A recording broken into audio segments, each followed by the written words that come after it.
Come on guys, ഈ ഇടയായിട്ട് കുറേ movies ഇറങ്ങിയിട്ടുണ്ട്. ഞാൻ അത്രയും ഫിലിം ഹോളിക് പേഴ്സൺ അല്ല, പക്ഷെ ഇതൊക്കെ കണ്ടു തീർക്കണമല്ലോ, പിന്നെ വേറെ പണിയൊന്നുമില്ല.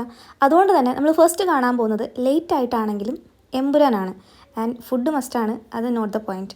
എന്നെ സംബന്ധിച്ച് ഇതെൻ്റെ ഒരു കപ്പ് ഓഫ് ടീ അല്ല. എന്നിരുന്നാലും മോഹൻലാലും പൃഥ്വിരാജും അതുപോലെ തന്നെ മേക്കിങ്ങും ആ ഒരു ഹോളിവുഡ് ലെവലിലുള്ള മൂവിയൊക്കെ ആയതുകൊണ്ടായിരിക്കാം കൊള്ളാം, കുഴപ്പമില്ല, അടിപൊളി സാധനം. ആൻഡ് നെക്സ്റ്റ് ലുലു PVR മരണമാസമാണ് ഇവിടുത്തെ ഐറ്റം. റീസെൻ്റ്ലി കണ്ട മൂവീസിൽ ഞാൻ ഏറ്റവും കൂടുതൽ മനസ്സ് തുറന്ന് ചിരിച്ചിട്ടുള്ളൊരു മൂവിയായിരുന്നു ഇത്. മേ ബി ബേസിലുള്ളത് കൊണ്ടായിരിക്കാം, അല്ലെങ്കിൽ ഞാൻ ഏറ്റവും ചെറിയ കോമഡികൾക്ക് വരെ നല്ല രീതിയിൽ ചിരിക്കുന്ന ഒരാളാണ്.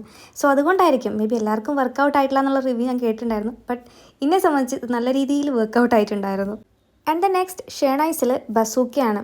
ഫസ്റ്റ് ഹാഫിൽ ഇത്രയും ബോറടിച്ച് മരിച്ചൊരു മൂവി മമ്മൂട്ടിനെ ഞാൻ വേറെ കണ്ടിട്ടില്ല.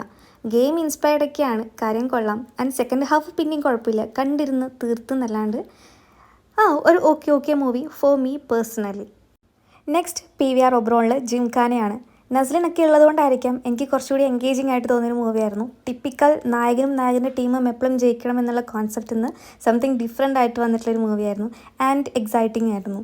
PVR നിന്നെന്ന ശരണം വിട്ട് ഇനിയിപ്പം നമുക്ക് ലോക്കൽ തിയേറ്റർ പിടിക്കാം. വിനീതയിലാണ് പോയിട്ടുണ്ടായിരുന്നത്.